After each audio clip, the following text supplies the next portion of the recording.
और एक और सुंदर पवित्र लीला भगवान की आती है, जिस लीला का नाम है गिरिराज पूजन लीला। हमारे बीच में मध्य में आज गिरिराज जी यहाँ विराजमान हैं, कितने सुंदर सुशोभित हुए हैं। वैसे आप सर्री वासियों का भी कोई जवाब नहीं है, आपके प्रेम का भी कोई जवाब नहीं है। अब गिरिराज जी भी आपने ऐसे ही अपने श्रद्धा के आकार के ही बना दिए हैं, बिल्कुल। बोलो गिरिराज जी महाराज की। बड़ी प्रसन्नता होती है जब आप एक एक क्रिया को इतने प्रेम से करते हो, उसमें और ही कुछ आनंद आ जाता है। भगवान श्री कृष्ण ने देखा कि हमारे बाबा तो इंद्र देवता की पूजा करने जा रहे हैं, पूरी पकवान मेवा मिष्ठान सभी बन रहे हैं। तो भगवान ने कहा कि बाबा इंद्र देवता की पूजा क्यों करते हो, गिरिराज जी की पूजा करो, वही हम सबके देवता है, उनसे ही हम सब पालित और पोषित हो रहे हैं, हम सबका कल्याण हो रहा है। नंद बाबा कहते हैं लाला पूजा तो हम करें, पर इंद्र देवता का भय भी है, कोप कर दिया उन्होंने तो पूरे ब्रज को समाप्त कर देंगे। अरे आप चिंता क्यों करते हो, गिरिराज जी है ना, वही सब कृपा करेंगे, वही हम सबका कल्याण करेंगे। और आज भगवान ने 56 भोग बनवाया और सबने 56 भोग ले करके अपने गाड़ियों में भर भर के सब पहुंचे गिरिराज जी की तलहटी में।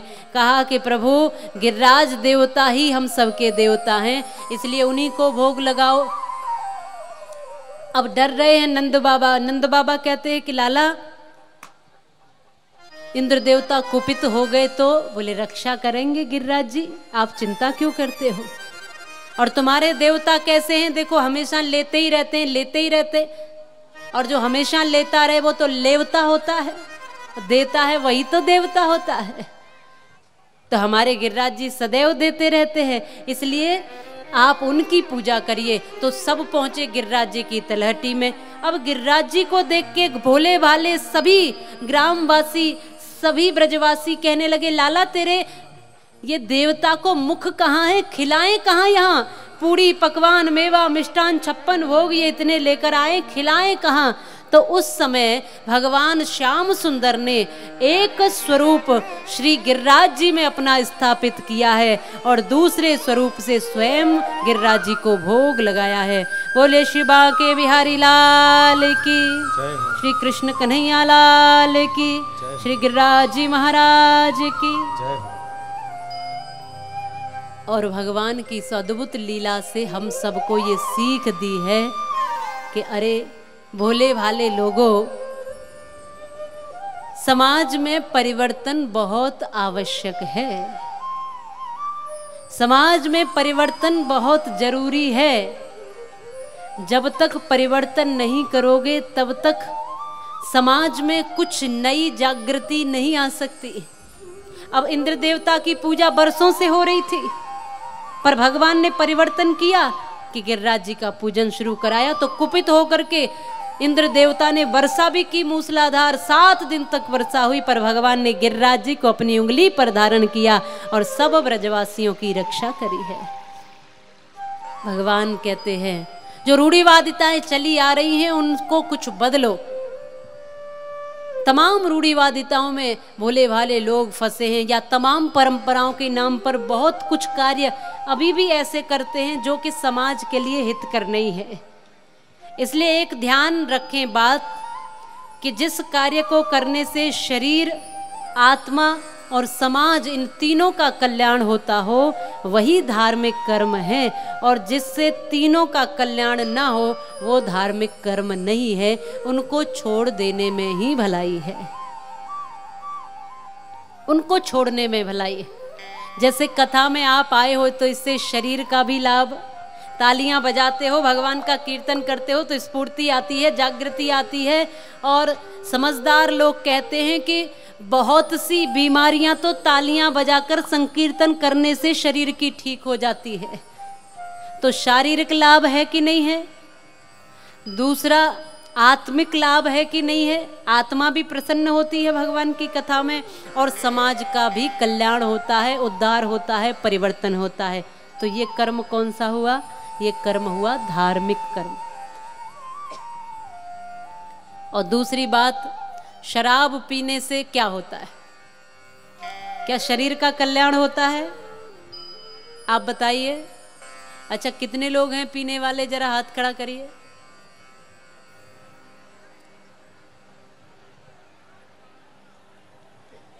पीछे से हाथ खड़ा कर रहे हैं कुछ भाई।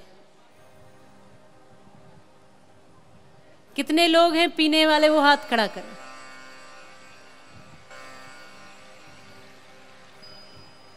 तो पीने से शरीर का फायदा होता है क्या? आत्मा का फायदा होता है क्या? समाज का लाभ होता है क्या? कुछ लाभ नहीं होता। तो ऐसे कर्मों को छोड़ देने में ही भलाई है। तो शरीर, चाहे वो शराब हो, सिगरेट हो, गुटखा हो, तंबाकू हो, मांसाहार हो, कोई भी ऐसी अशुद्धि है जो जीवन में आ गई है, उसका परित्याग करना यही कृष्ण कथा सिखाती है। परिवर्तन करो जीवन में। अब तक जैसे जीवन चलता आ रहा है वैसे ही मत चलाओ। इन बुराइयों से, इन विकारों से दूर हो जाइए और बुराइयों को दूर करके अपने जीवन को पवित्र बनाइए, निर्मल बनाइए, स्वच्छ बनाइए। और ऐसा कोई बहादुर यहाँ हो तो वो जरूर संकल्प लेके इन शराब इत्यादि विकारों से दूर होंगे और अपना नाम भी लिखा सकता है। जरूर हम उसका व्यासपीठ से सम्मान करेंगे यदि कोई ऐसे बुरे कर्म को, ऐसे व्यसन को छोड़ता है। पकड़ कर रखना व्यसन को, ये समझदारी नहीं है। व्यसन से मुक्त हो जाना ही समझदारी है। और कृष्ण कथा, यही असली कृष्ण कथा है। यही असली कृष्ण कथा है कि हम बुराइयों से दूर हो जाएं, हम इंसान बन जाएं, हम पशुता को त्याग दें और हम मनुष्यता को धारण कर लें। यही तो जीवन का उत्कर्ष है, जीवन का लक्ष्य है और यही जीवन का उत्थान है। ये गिरिराज जी का पूजन भगवान श्री कृष्ण ने किया और परिवर्तन की सीख हमको इस कथा से दी है। और माताएं बहनें भी बहुत सारी रूढ़िवादिता में यदि रहती है तो इन रूढ़िवादिताओं से, इन तमाम परंपराओं से, ऐसी परंपरा जिनसे कोई लाभ नहीं है, उनको निश्चित ही छोड़ देना चाहिए। मुझे आश्चर्य होता है, कई बार माताएं ही आपस में बात करती हैं। एक माता कह रही थी कि देखिए, कोई भी माता, जो सुहागन माताएं होती हैं वो पूजा में बैठती हैं तो अच्छा रहता है। कोई भी जो सुहागन नहीं है या जो विधवा है वो पूजा में बैठे तो पूजा नहीं लगती या फिर पूजा नहीं होती, या फिर और अन्य अन्य तमाम ऐसी रूढ़िवादिताएं जो हमने अपने दिमाग में पाल रखी है।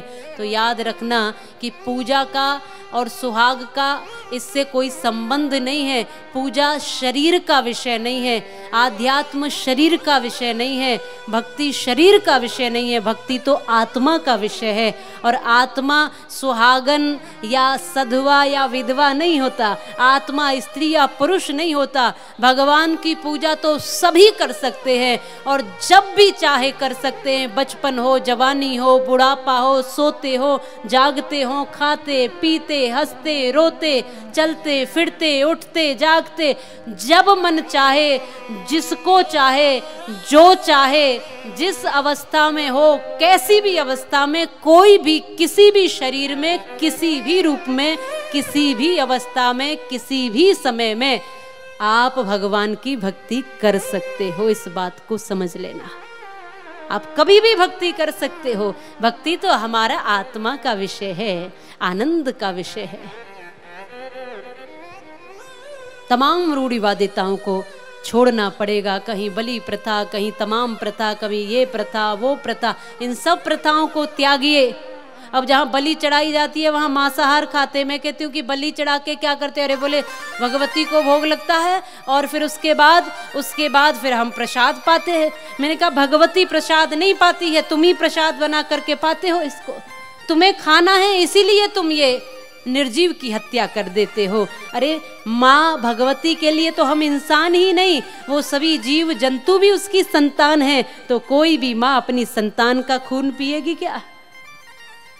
कोई भी माँ ऐसा नहीं चाहेगी, तो माँ को नहीं चाहिए। हमने तमाम गलत परंपराएं बनाई है, इसीलिए भक्ति पथ पर जरूरी है कि तमाम कुप्रथाओं से दूर हों, तमाम रूढ़िवादिताओं से दूर हों।